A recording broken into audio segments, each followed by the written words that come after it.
The only brush that I use. That is the only brush that I own. Combs also. But let's talk brushes. I don't use pin brushes. I don't use any other brush.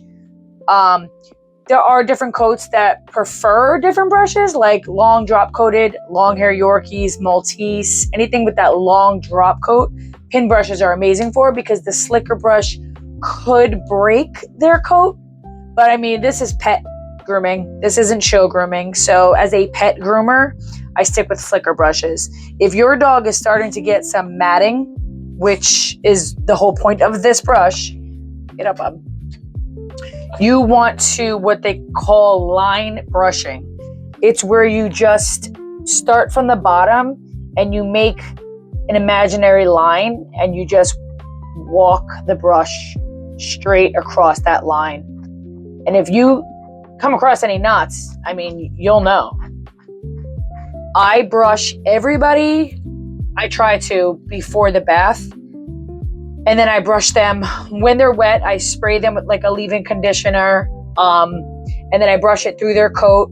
And then I blow dry them. And then I brush them when they're completely finished. Now at home, pet parents, you don't have to do all that. You can just, if you want, run a brush through your dog's coat just to make sure that there's no knots, because the bath will make matting worse. People don't understand that. Oh, I bathe my dog every week. That's why your dog's matted. Because you have to brush your dog before the bath.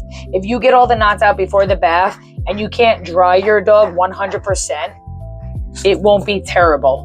But if you don't brush your dog before the bath and your dog has some knots and you don't brush the dog and blow dry the dog 100%, that is what creates matting.